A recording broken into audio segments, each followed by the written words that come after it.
Welcome to tonight's debate. Is happiness, or is there something deeper? Meet our debaters, Euda, who says happiness is everything, and Exis, who argues there's more to life than pleasure. 5 AI judges will score each round on clarity, logic, evidence, and entertainment. Let's kick off round 1. Thank you, moderator. Ladies and gentlemen, the ultimate aspiration in life is happiness. It is the essence of our human existence, the core of everything we aim to achieve. From the Greeks to modern-day psychologists, happiness has been regarded as the greatest good. Aristotle's idea of flourishing, living a life of goodness, teaches us that true happiness comes from living in harmony with our highest values. It's not just a temporary feeling, but a lasting sense of well-being. Consider our biology. Our brain is designed to seek happiness. Chemicals like dopamine and serotonin make us feel good when we do things that help our survival and the survival of others, which, in turn, contribute to our happiness. Studies from major reports, such as The Lancet and the World Happiness Report, show that happier people tend to live longer, are healthier, and contribute more to society. Countries that prioritize happiness, like Finland and Denmark, often lead global rankings for well-being. This proves that happiness isn't just personal, it benefits society. When people are happy, they tend to contribute more, care for their communities, and lead better lives. Happiness is good for growth, and when we work for it, we build stronger, healthier societies. Happiness isn't just about fleeting pleasure. It's about living the good life, where joy and purpose come together. That's why happiness should be our priority.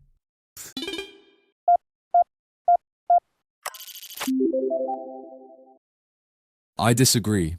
Happiness as the ultimate goal is a distraction. It's short-lived and ultimately meaningless. Take the constant pursuit of pleasure, for example. People often desire more money, status, or relationships, but once they achieve these things, happiness tends to slip away. This leaves us trapped in a cycle, always desiring more and never truly satisfied. If happiness were truly the end goal, why does it disappear so quickly? The wealthy Wall Street executives of the 1980s who chased cocaine highs were rich and indulgent, but still empty inside. Happiness, therefore, is an illusion, as my opponent argues. True satisfaction doesn't come from excess, but from pursuing something deeper and more meaningful. History and philosophy support this. Nietzsche, for example, believed that meaning comes from struggle and overcoming challenges, not from comfort or pleasure. People like Nelson Mandela and Martin Luther King Jr. didn't endure suffering for happiness. They fought for justice, for freedom, for something bigger than themselves. Their lives weren't about seeking happiness. They were about pursuing lasting meaning, a goal far more powerful than temporary pleasure. We need to focus on enduring purpose, not fleeting happiness, the kind of purpose that keeps us going through difficulty, conflict, and hardship.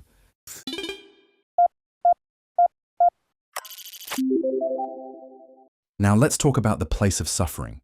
Eudaimonist, what's your take on the relationship between happiness and suffering? That's right. Happiness is not the absence of suffering. It's about finding meaning and growth through suffering. Take athletes, for example. They face pain because it leads them to the thrill of victory. It's tough, but it brings a deeper, richer happiness. The same is true for artists and creatives like Van Gogh, whose pain helped create his masterpieces. The Holocaust survivor and philosopher Viktor Frankl demonstrated how we can find meaning, even in the midst of pain. He didn't just survive the concentration camps, he found purpose and happiness by helping others cope with the horrors they had experienced. Happiness is not just about avoiding suffering. It's about how we face life's challenges and find meaning through them. This is why I believe happiness is the greatest goal. It's not just about escaping pain. It's about finding happiness in life, despite the struggles we encounter.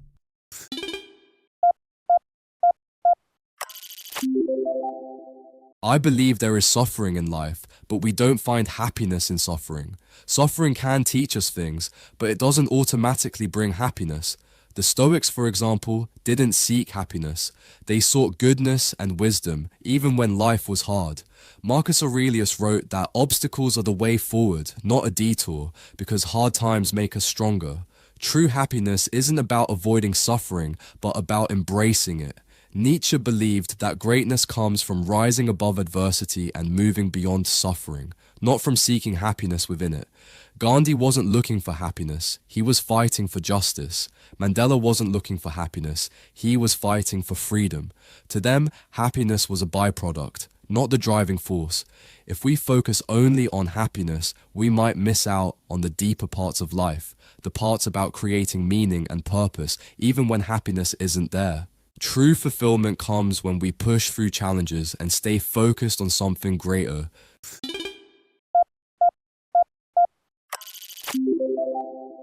Now let's discuss meaning. Existentialist, what is fulfillment to you, and how is it related to happiness?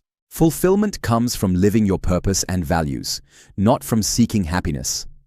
This is where the Eudaimonist argument falls short. Happiness cannot be a long-term source of fulfillment. True fulfillment comes from committing to something important, serving others, and doing what is right. Take Martin Luther King Jr., for example. He didn't seek happiness through his work in civil rights. He sought justice. His fulfillment came from fighting for something greater than himself, not for comfort or personal pleasure. The human condition isn't just about seeking happiness. It's about seeking deeper truths. We find true satisfaction in pursuing something important, not for pleasure. Think of great minds like Kant or Nietzsche, who believed that the true meaning of life comes from living for something more, such as duty, virtue, and moral purpose, not fleeting happiness.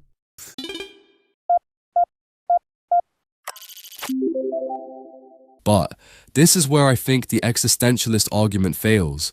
You can't separate being content from being happy. When you're striving for something higher, it's because you're tapping into what truly makes you happy. Take Nelson Mandela. His struggle for freedom wasn't just about fulfilling a duty or achieving justice. It was about creating a world where all people could find happiness. He found joy in his struggle, in his work with others, and in what he achieved. Meaning and happiness aren't enemies, they're partners that work together. Happiness doesn't oppose meaning, it goes hand in hand with it. Aristotle's idea of eudaimonia is that a good life leads to true fulfillment, and happiness is a natural result of that life. The key is to find meaning in what you do and make sure it fits with your core values. That's how we find true happiness, not by avoiding suffering, but by finding purpose in it.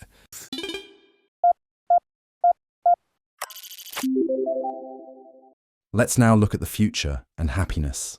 Eudaimonist, in your opinion, will happiness change in our societies in the future? The future of happiness will continue to evolve as we gain a deeper understanding of what truly makes people happy. We can already see this in countries like Costa Rica and Bhutan, where happiness is a high priority. Policies focused on well-being, increased awareness of mental health, and laws centered on happiness are gradually transforming societies. The future of happiness won't just be about personal pleasure. It will be about the progress of society. As we advance in technology and strengthen human connections, we will have more opportunities to create spaces where happiness can grow. The key will be to build a culture that values well-being, learning, and community. Happiness won't be something rare or exceptional. It will be important to a healthy society.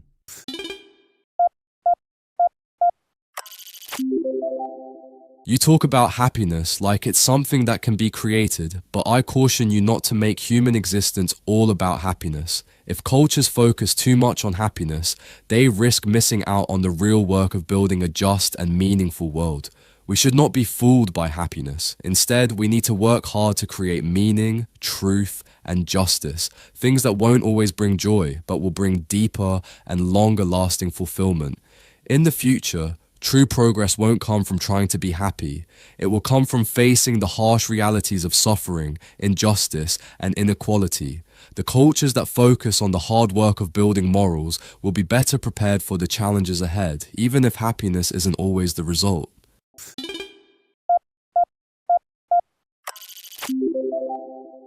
Now let's discuss global inequality. Existentialist, in what ways does inequality affect the pursuit of happiness? World inequality greatly affects happiness, but not in the way my opponent suggests. Societies with large wealth and resource gaps often create frustration and unhappiness, not happiness. We can't focus only on individual happiness when many people are poor or oppressed. True happiness is impossible when people are just trying to survive.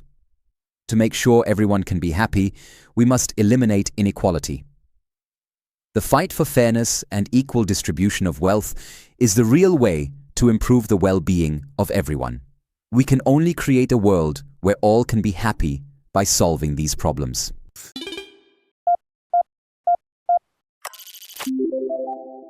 I agree that inequality is a problem, but I don't think it means we can't be happy. In fact, countries that focus on happiness, like those in Scandinavia, show that greater happiness comes with less inequality. We don't do it just for one person. We create systems where everyone has the chance to succeed. True happiness isn't just about one individual, it's something we all share.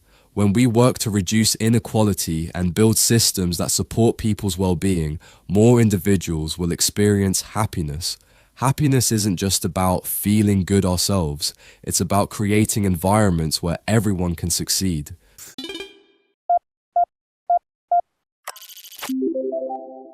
Now, let us see how personal choices contribute to achieving happiness.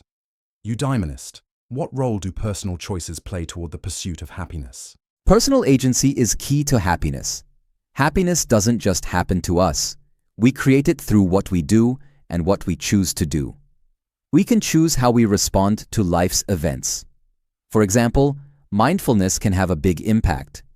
Research shows that people who practice mindfulness tend to be happier.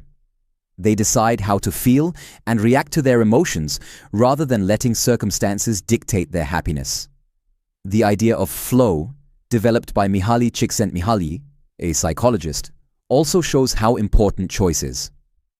When we do work that is challenging but not overwhelming, we feel content and satisfied. This isn't about being passive, it's about taking action. The more we control our lives, the happier we become. Our ability to choose, the freedom to make our own decisions, is a crucial part of happiness.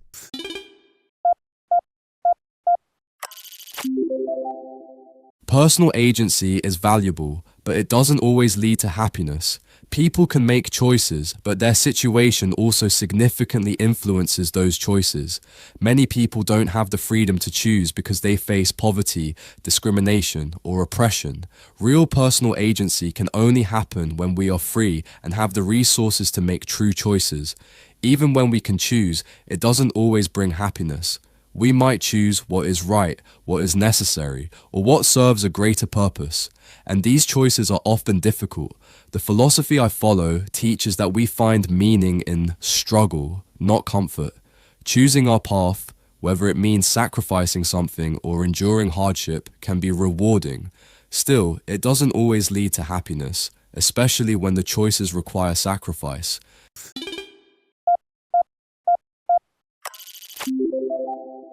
Now let's discuss the general issue of global inequality and its impact on happiness. Eudaimonist, how does inequality impact happiness? Global inequality is a serious problem, but it can also be an opportunity for positive change. Societies that work to reduce inequality tend to have happier citizens. In countries like Finland and Denmark, where wealth is more evenly shared and social support is strong, people report feeling more satisfied with their lives. There's strong evidence showing that social equality is linked to happiness. Inequality prevents many people from experiencing happiness, but it also highlights what needs to be changed. When we work to reduce inequality, by ensuring everyone has access to education, healthcare, and jobs, everyone has a better chance of finding happiness. Happiness is closely linked to social welfare, and by improving the lives of those who have less, we make the world a better place. If we want happiness for everyone, reducing inequality is the way to achieve it.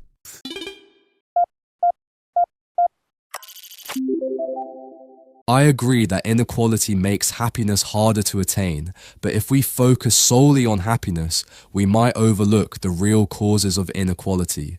True fulfillment doesn't come from government intervention, but from individuals overcoming their circumstances, finding purpose, and pushing through difficulty. We need to address systems of oppression, not just try to make everyone happy.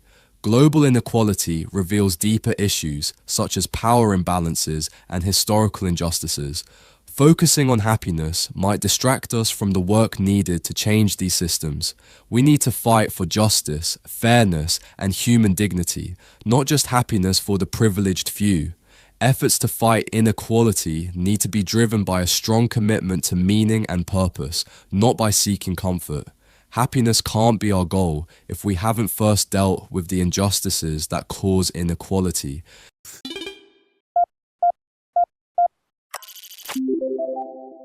Now let's discuss the impact of society and community on happiness. Eudaimonist, what impact does society have on an individual's happiness? Society plays a big role in making individuals happy.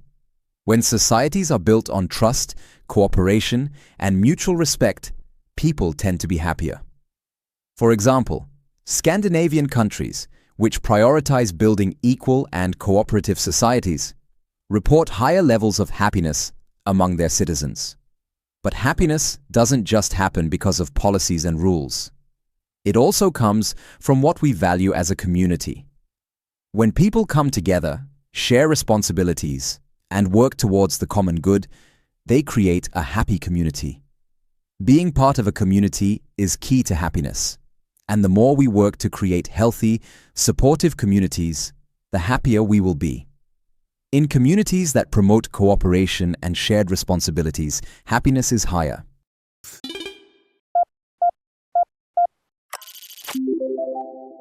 I agree that society plays a role in happiness, but we also need to recognize that society often prioritizes individual success over the well-being of everyone. When people are taught to prioritize their happiness, we see more anxiety, loneliness, and depression. This overemphasis on happiness can harm the sense of community. As I mentioned earlier, happiness alone can't bring true satisfaction. Societies must focus on building meaningful relationships, finding purpose, and promoting justice, not just prioritizing happiness as the primary goal.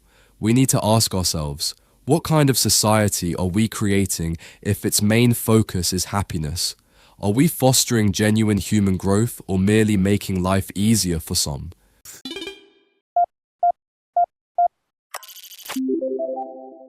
Now let's talk about technology and how it affects our happiness today. Eudaimonist, how does technology help us toward happiness? Smart use of technology can make us happier. Today, we can access information, connect with others, and grow as people like never before. Social media helps us stay connected while learning, and self-improvement websites help us with our minds and emotions. Online therapy apps and mindfulness websites have made it easier for people to access help and improve their well-being. However, technology must be used responsibly. If we use it to build real connections and improve our lives, it can be a huge help in finding happiness. The key is to combine the positive aspects of technology with real human interaction. If we focus on technology's benefits, it can actually make us happier.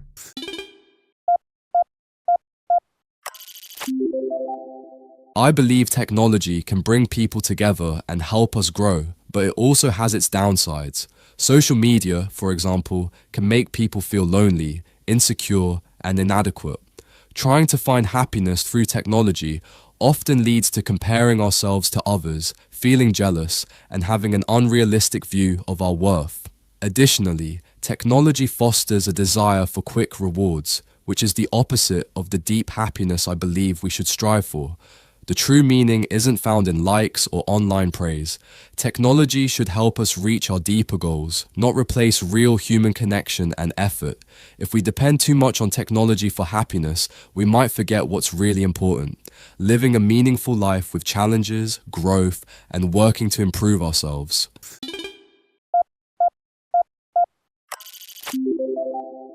Lastly, let's consider what is to come.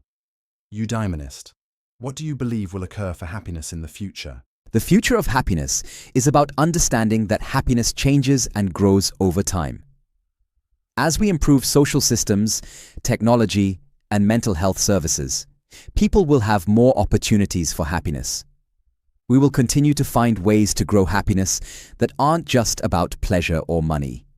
Happiness won't be seen as something rare or fleeting. It will be understood as a natural part of a good, full life. As society continues to progress, I believe we will place greater value on well-being, community, and purpose as essential components of happiness.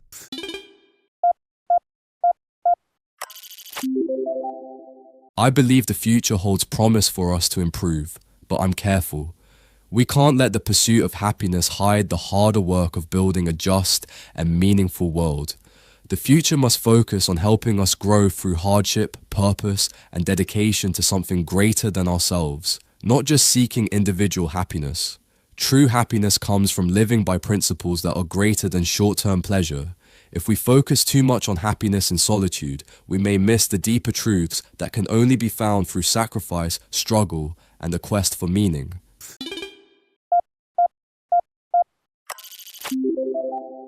What a debate! Both sides brought great points, but the Eudaimonists' take on happiness as life's true goal won out. Thanks to our debaters and AI jurors. Like, subscribe, and hit the bell for more.